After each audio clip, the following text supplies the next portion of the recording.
애플이 9일 자사 최대 연례 행사인 세계 개발자 회의 WWDC를 열고 12년 만에 대대적인 운영체제 개편을 발표했습니다. 반투명 사용자 인터페이스, 즉 UI를 도입해서 화면에 입체감을 주고 또 실시간 번역 기능 등을 추가한 것이 가장 큰 특징입니다. 다만 시장에 관심이 쏠렸던 AI 관련 대대적인 발표는 없었는데요. 애플이 도널드 트럼프 미국 행정부의 스마트폰 관세 부과 방침에 타격을 받은 데 이어서 AI 경쟁에서도 소외되는 모습을 보이고 있습니다. 오늘 실리콘밸리 나우에서 함께 살펴보겠습니다.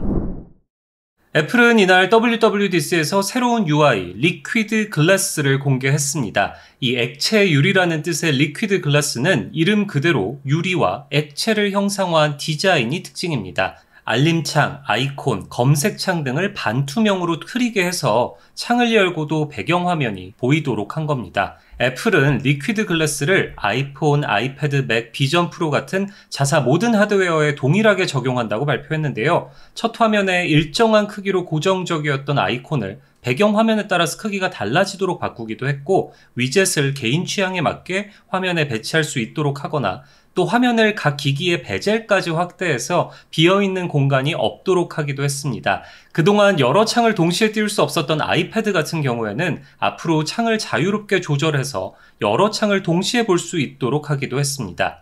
크레이그 페더릭이 애플 소프트웨어 엔지니어링 담당 부사장은 이번 개편은 10여 년 만에 있는 대대적인 디자인 변화라면서 리퀴드 글라스는 우리의 모든 플랫폼에 걸쳐서 일관성을 제공해 줄 것이라고 말했습니다.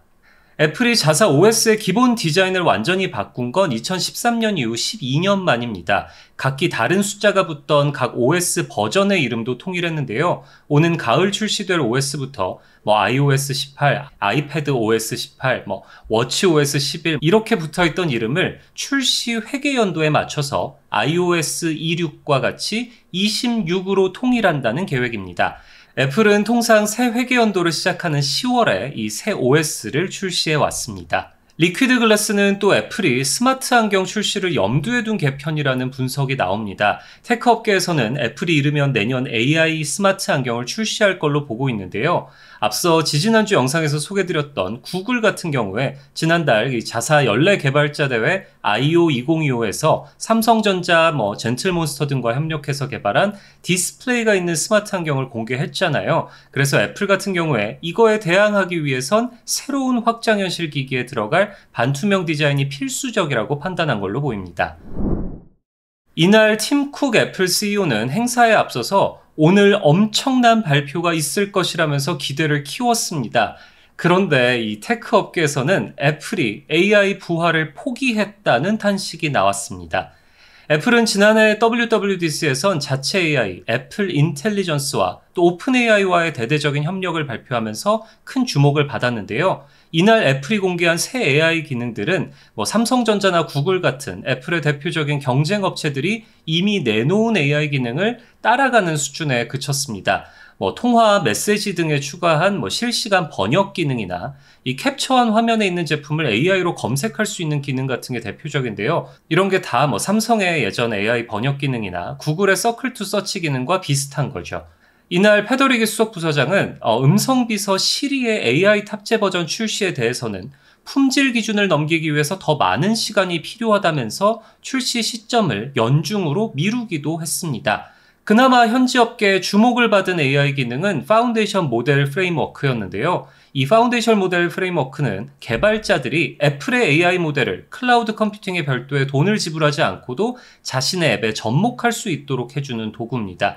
또 지난해 발표한 오픈 AI와의 협력을 통해서 챗GPT의 이미지 생성 기능을 활용할 수 있는 이미지 생성 앱, 이미지 플레이그라운드도 내놓기도 했습니다. 그런데 이 부족한 AI 발표의 시장 반응은 굉장히 차가웠습니다.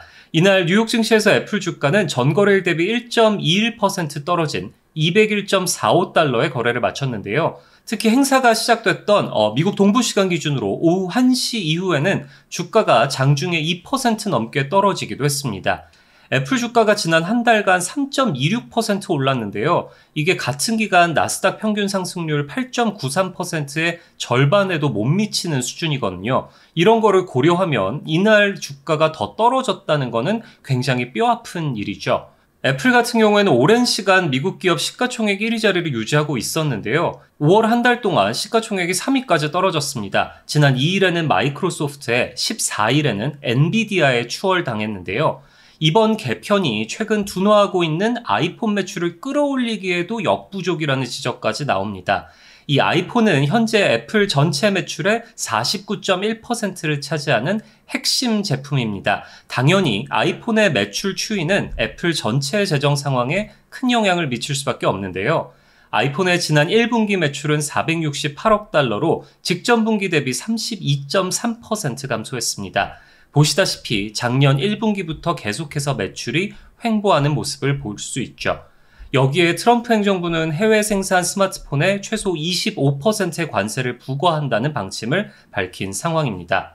이 애플 전문가로 꼽히는 마크 거먼 블룸버그 통신 기자는 이날 애플 발표에 대해서 애플은 사실상 AI 갭이어를 보내는 셈이라고 평가했습니다. 또 토머스 허슨 포레스터 리서치 애널리스트는 새롭고 멋진 기능이 등장하긴 했지만 여전히 사용 경험에 근본적인 경험을 주는 것은 아니라고 평가절하하기도 했습니다. 외신 기사 중에서는 이 월스트리트 저널의 지적이 가장 뼈아팠는데요.